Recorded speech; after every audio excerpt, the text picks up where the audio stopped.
variant bi nekk fii moo gën a soxor. moo gën a métti te mu ngi gën a def ravage alors que bi mu njëkkee dugg ci réew mi le gouvernement dañoo jóg. c'est pas le même variant. non bàyyil ma ñëw. dama ne la Covid bi mu juggee ci réew li ma lay laaj li may wax Rama il faut nga déglu ma dama ne la Covid bi mu duggee ci réew mi. gouvernement bi dañoo jug jël ay matuwaay. président taxaw def ay sorties ñu jël ay matuwaay teg alors que bi dugg nii instant bi variant bi moo gën a métti te boobaak léegi amul benn mesure bu ñu ci teg lan la qu'est-ce qui se passe. loolu laa bëgg mu leer xam nga baal ma Pape xam nga déjà wax nañ la seen part de responsabilité ci li nga xam ne mooy propagation bi te kenn mënu ko weddi mais tey gis naa surtout président de la République dafa def commencé dem visite ay CTE ak tey defe naa laboratoire yi Pasteur surtout la def mais ces visites là dafay indi foutoir boo xam ne parce que pendant un bon moment médecins yi yëpp dañuy arrêté li ñuy liggéey ñu war a moom bokk ci délégation yi pour di ko présenter ay affaires. président si boppam ànd ak ngan di délégation boo xam ne kenn xamul lan la ñu war a mën a apporter comme conséquence de ces affaires là dans ces centres là yoo xam ne le virus est en circulation libre.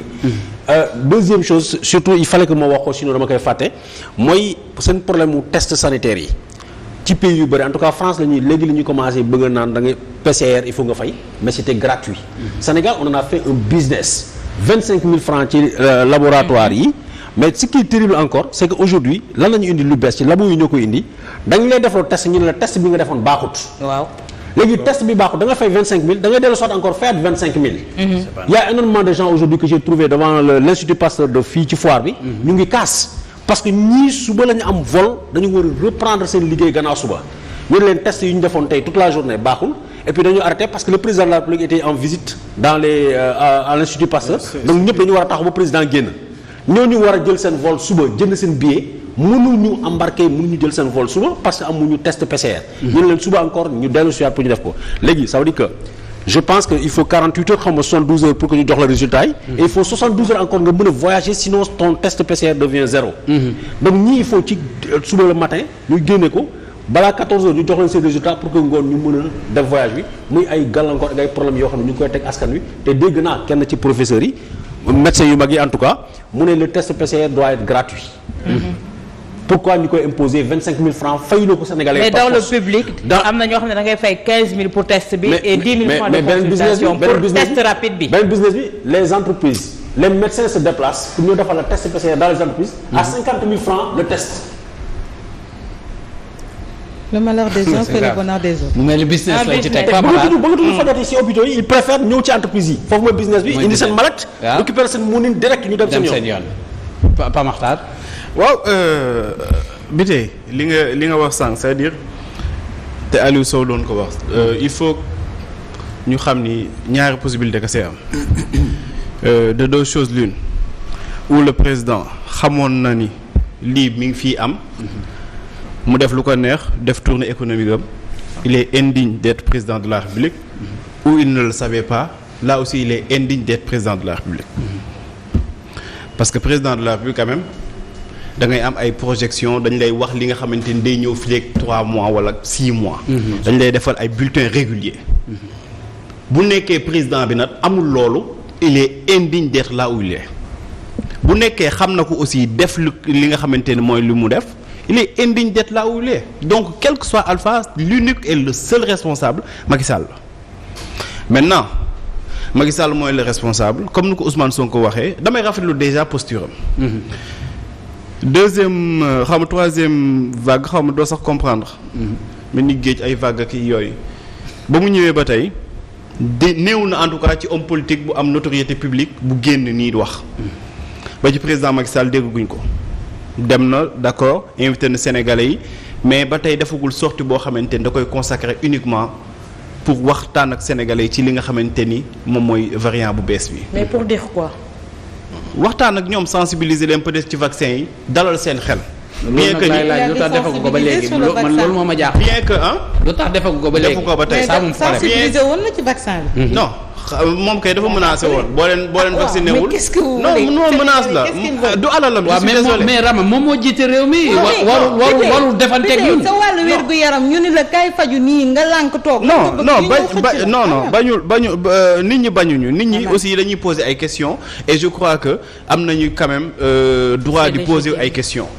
xam nga aussi président bi vaccin boobu jëndewuñu ko ci alalam du ci 8 milliards yooyu mu ni patrimoine am la nañ jëndee vaccin bi suy alal lañ jëndee vaccin mais bu ñuy lee vaccin aussi sénégalais am nañu sañ-sañ ni la vaccin bi fan nga ko jëlee vaccin bi lan lay def poser la ay questions yoo xamante ne waroon nañ ci indi ay tontu mais indiwul woon tontu yooyu sénégalais bu ñu ko posé question bu ñu amee réticence si moom la jógee.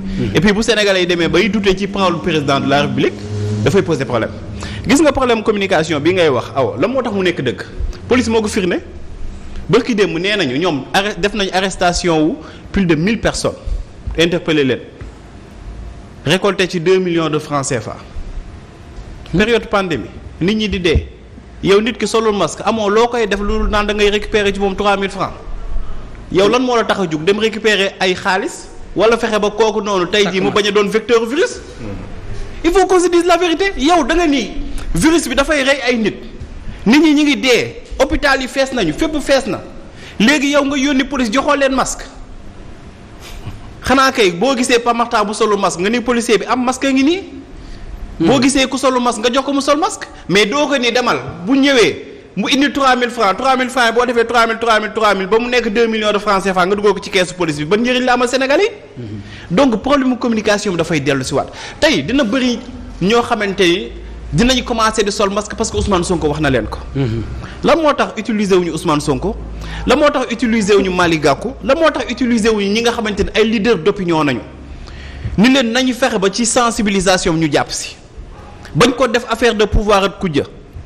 mais ñoom dañu jàpp seen mbir toog di def lu leen neex même ba ñuy vacciné wu sax ministre bi mooy ñëw ak ay xaritam ak ay mbokkam ñoo taxaw di vacciné wu. mais Pape Makhtar pourquoi ils se sont pas levés de leur propre chef ñoom tamit en tant que leader xam nañu am na du monde derrière eux président première fois bi nga xamante ni variant bi dugg na fi da leen woo ñoom ñëpp au palais n'est-ce pas léegi ñoom ñi également ils aspirent à diriger le pays mais pourquoi ñuy xaar également ñu tendre leen la main ne leen ñëw leen ngeen jàpp ci alors que ñoom ñëpp tamit population bi moo leen tax a jóg.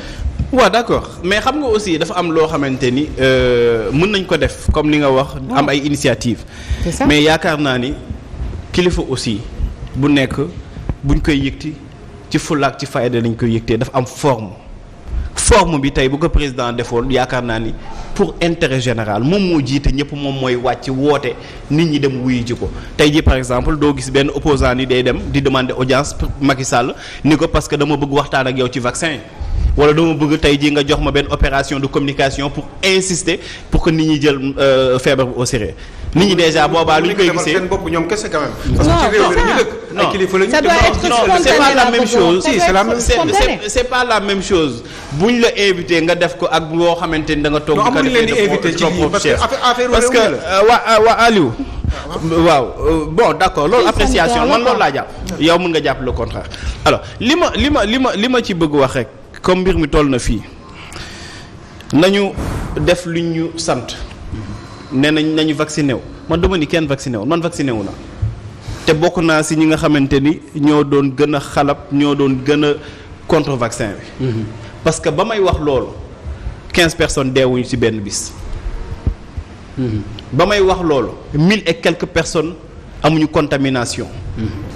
hôpital yi feesuñu armères yi feesuñu am na fi réew di toll. ñun ñëpp ku nekk da nga war a jël sa responsabilité. bu nekkee kee démissionné na. bien que du yoon parce que yoon bi tey jii moo nekkoon ñun dañu jël suñu ay impôt jël suñu xaalis di ko jox ki nga xamante ne mooy Macky Sall te comme léegi nag nit ñi ngi commencé dem di vacciner wu ji nañu fexe ba vaccin yu doy am na ñoo xamante ne def nañ seen première dose di xaar seen deuxième dose ba tey gisuñu ko. effet secondaire yi nga xamante ni vaccin da koy def surtout bii nga xamante ni mooy Johnson la démb laa ko jël. sama yaram bi di kaddi xaw ma lan laay. ça dépend des personnes man jël naa ko mais ça ne m'a rien fait. dama jël Panadol dama jël. léegi da nga koo jël sa yaram di kaddi. waaw mais bi tey ça dépend des personnes moom la may naanee Johnson sànq. loolu la tuddee Johnson. foofu moom ça dépend des personnes. waaw mais léegi loolu xam nga moom nu mu xamee ba jël Panadolam. man mii. parce que dama def samay xool li di wax déedéet. xam nga gis nga déet nañ waxante dëgg. nañ waxante foofu foofu ànd naa ak moom. yow xam nga ba jël Panadol moom xam nga ko. nan laa def ba xam ko communication nan laa def ba xam ko. waaw mais Rama aussi li mu lay il faut nga mais xam nga yow capacité de recherche bi nga am. waaw citoyen yëpp amuñu loolu. mais d'accord Rama loolu il faut nangul Rama boobu léegi yow laa am mais nangul boobu communication boobu dañ ko war a def. non finalement il va mieux là maintenant. non il va mieux moom il va mieux. finalement vous allez mieux. non franchement kon kay non man variant bi moom commencé laa ni moo tax ma lay gis. mais ñoom ñoo doon mais li may tontu Rama en fait. li mu wax nii mën naa ko accepter la mën nañ dem vers l'information. mais yaakaar naa ni ki lay naan kay vacciné wu waroon na la jox suffisamment d'information. ni la boo vacciné woo ba pare. nga commencé sentir dara. wala bu nekkee yow da nga kii na nga jël lii ak lii. def ko ci télé yi. def ko ci télé bi nit ñi xam ni au moins mais barki démb la Macky Sall def public reportage tournée bi mu doon def te waxul ci vaccin bi ak li nga xamante mooy effet secondaire léegi on peut pas vouloir une chose et son contraire bu nekkee moom pour son image ak ses tournées il y met les moyens et la forme bu nekkee leneen li nag ñu ne non Pamata yow da nga waroon xam lépp loolu yàlla kese nañ ko jagleel. d'accord Pamata wàcc.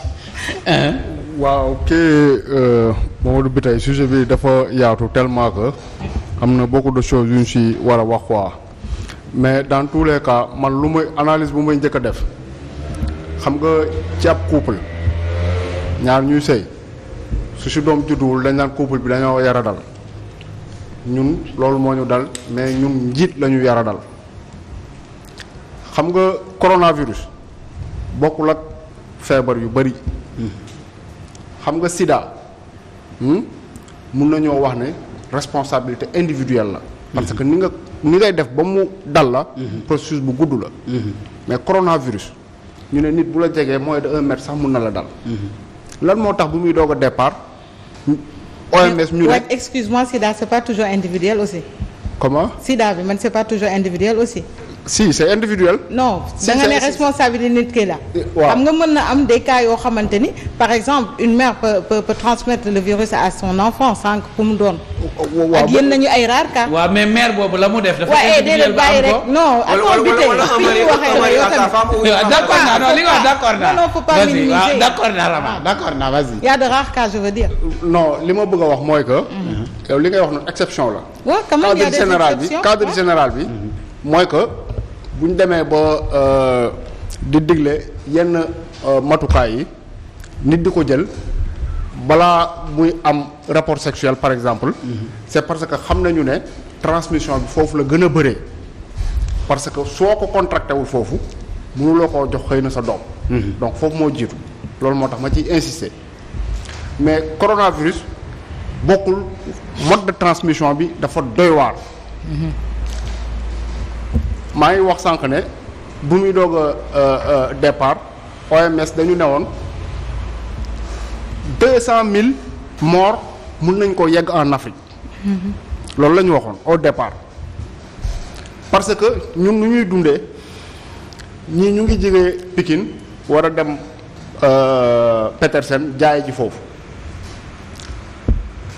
amuñu oto boo xamante ne nii mën na leen a jël ñoom ñaar kese ñu dugg ci il faut ñu dankali ko ci ay bus parce que seeni moyens yeggul foofu n'est-ce pas donc ñooñu noonu pour état bi rek moom moo mën a jël ay matukaayam def de sorte que ñooñu dinañ leen faciliter déplacement ak lu mu mënti doon ba dajaloo ak jegante bi nga xamante ni moom mooy tax virus bi di law mu bañ a am loolu état moo ko mën dëkkuwaay yi nag boo demoon biir Grand Yoff bokk robinet bokk douche bokk machin bokk kër bokk néeg bokk loolu dëkk diggu kër gi ëtt loolu yëpp ëtt bokk ëtt nu ñuy def ñooñu Aliou Sow foo juddoo xam nga Aliou Aliou yow sa kër ñaata ni dafa ne man kese très bien da nga am les moyens ah mais si mais yow da nga yaakaar ne donc ñuy nekk Grand Yoff di fanaan à 8 à 9 ci benn néeg ñooñu da leen a neex déedéet waxuma loolu de. ah mais si. mu dana neex de dama ne rek loolu état bi lan la ci. non état bi lu ci mën lay bëgg a wax. loolu laa bëgg a wax quoi état bi lu mu si mën rek. c'est une question quoi. pauvreté bi état bi la. li mu mën ci dégg nga maam nga dem biir Grand Yoff ci benn immeuble R+2 boo xam ne y a 50 personnes dedans ku nekk ak sa nekk.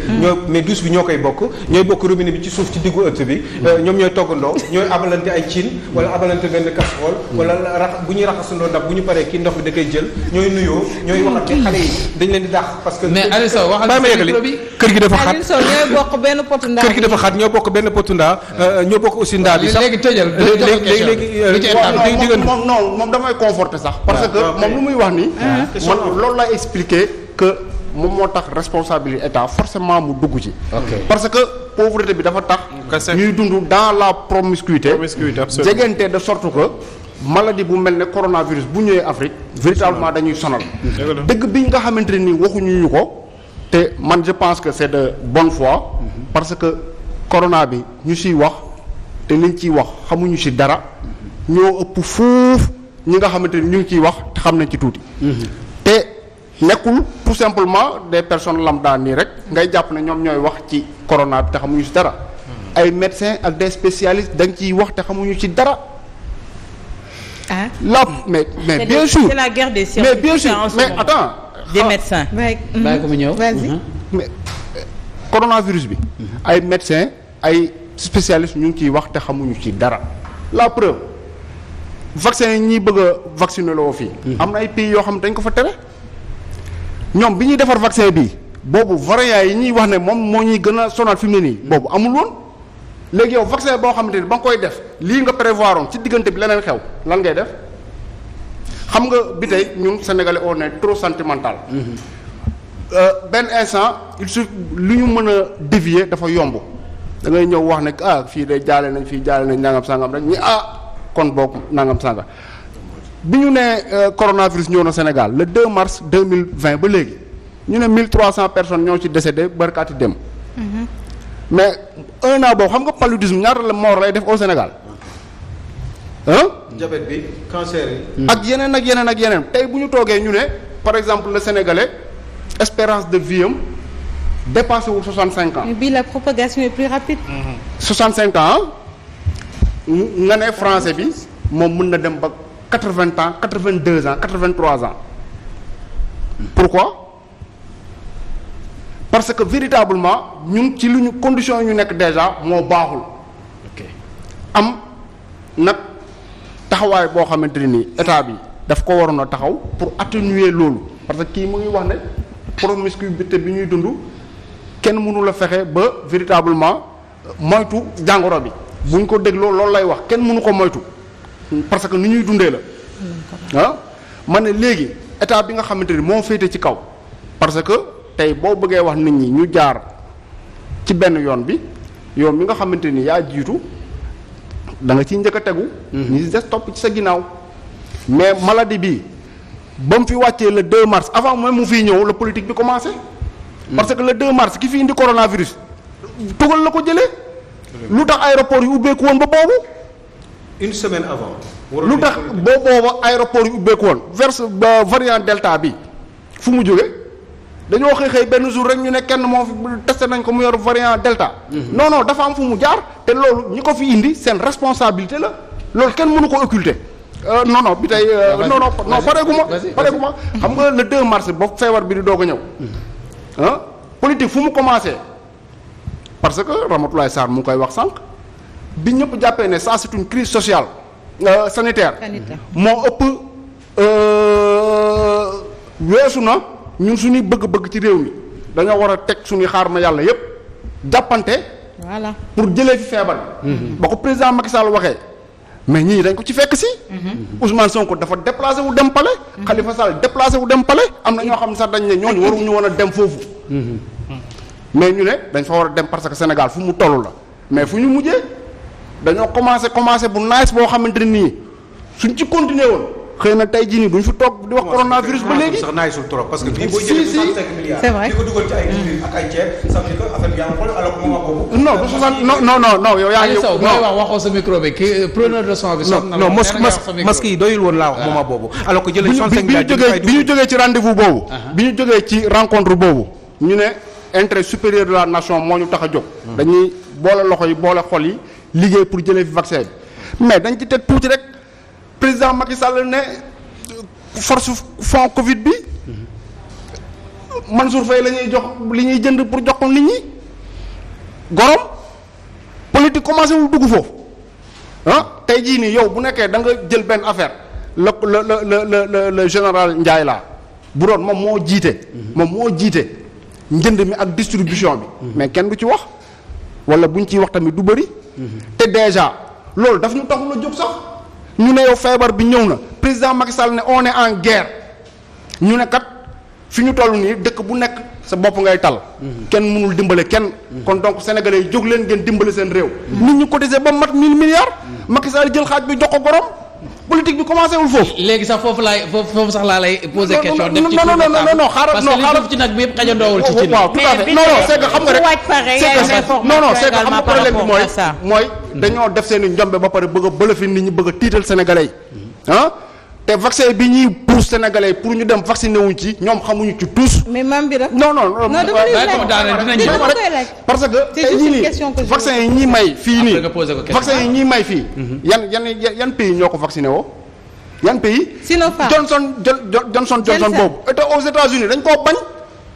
AstraZeneca ko vacciné wu AstraZeneca boo demee ay Danemark ay Norvège dañ ne dootu fa duggati.